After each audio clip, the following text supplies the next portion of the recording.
House Hacking 101 Top Mistakes to Avoid.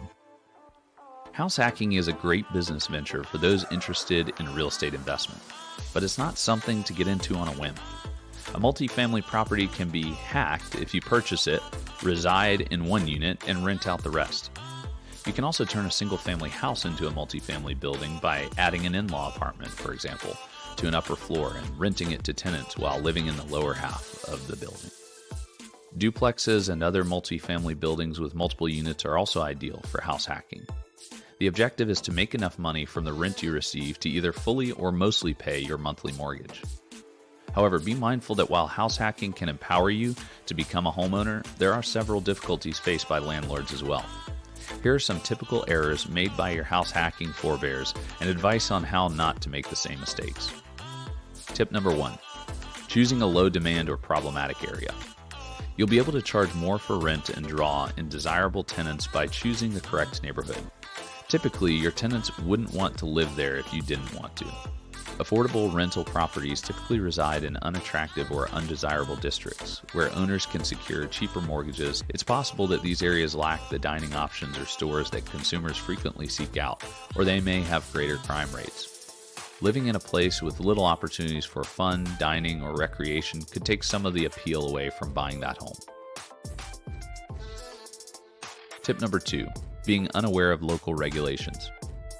House hacking can be lucrative, but making mistakes can result in legal issues and fines, so the key to a good start means selecting the appropriate property. Be sure to research the local zoning regulations before doing any work on existing property, such as adding a third unit into a duplex. Infractions of the law may lead to legal action and lower the value of your home. If owners are discovered disobeying zoning regulations, they risk legal repercussions. Maybe you converted your garage into a room you can rent out. This is typically illegal and may incur sanctions from your local government. Once your municipality learns about the illegal rental use, you'll also have to cease rental activities. And that might only be the beginning of your issues. If your tenants suffer injuries while residing in a compromised space that doesn't adhere to local regulations, you'll most certainly face a lawsuit and very likely will lose it. Tip number 3, neglecting to save money for repairs. Landlords with experience will advise you that setting aside funds for maintenance and other capital expenses is the best approach to protect your property. When your roof needs replacing or several appliances fail at once, leaving yourself unprotected can easily go south. Additionally, repairs can be difficult as issues with the space will inevitably arise. The refrigerator could malfunction. Maybe there will be a leak in the bathroom sink. You, as the landlord, are in charge of fixing everything. Allocating money each month to save for repairs is crucial for covering unforeseen repairs. Many advise setting aside at least 10% of your monthly rent collections. When you determine your budget, keep these unforeseen costs in mind. While you believe the rent from your tenants will finance your mortgage, repair costs might derail your plans. Tip number 4. Insurance, down payment, and interest rates. Owners need to make sure they think about these 3 things before entering into any house hacking project. An insurance premium for multifamily property is normally higher than a single-family residential home. But be careful to let your insurance company know that you also reside there. If you are occupying the same room as well, your insurance coverage can be less expensive. Insurance companies feel that when owners occupy a home, they will take better care of it, lowering the possibility that they will need to make pricey disaster claims, including water and fire damage, as well as other catastrophic events. Also, anticipate increased mortgage rates. Mortgage lenders charge multifamily dwellings higher interest rates than they do single-family homes. However, there is some good news. If you let your lender know that you will reside in the house as well, you could get a lesser down payment. When purchasing a multifamily property, buyers frequently need to provide down payments ranging from 15 to 25% of the property's cost. However, buyers intending to live in the property can be eligible for a loan with lower down payment amounts through various federal and other programs.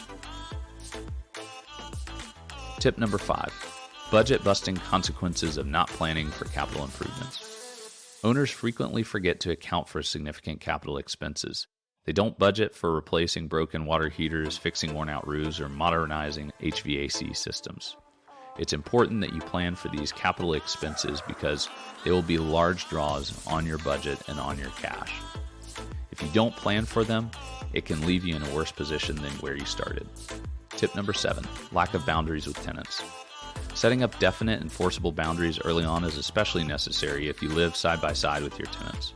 You don't want to have tenants knocking on your door in the middle of the night, so be clear about your expectations and take the appropriate action as necessary. Tip number 8, not allowing sufficient time. People frequently underestimate the effort required to rent out a section of their home. This work entails anything from interviewing new renters to evicting non-paying tenants each month.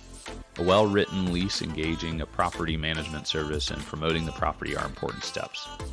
Nothing comes easily in this business, and the work required may take more than some want to give. But that doesn't mean it's not worthwhile or that it's impossible to successfully pay your mortgage by doing so. Owners who write a clear contract outlining the obligations of both renters and landlords will benefit. Additionally, if you take good care of your property and keep your word, you'll generally earn the respect of your tenants, increasing the likelihood that they won't do damage to your property and continue to pay on time. When done right, house hacking is an excellent strategy to expedite paying off your mortgage and freeing up cash flow to further investments and portfolio growth. House hacking provides a highly efficient strategy to increase your wealth and pave the way for your financial independence. Of course, this isn't financial advice, but if you decide to go the house hacking route, take a minute to review these tips and implement what you think will be helpful.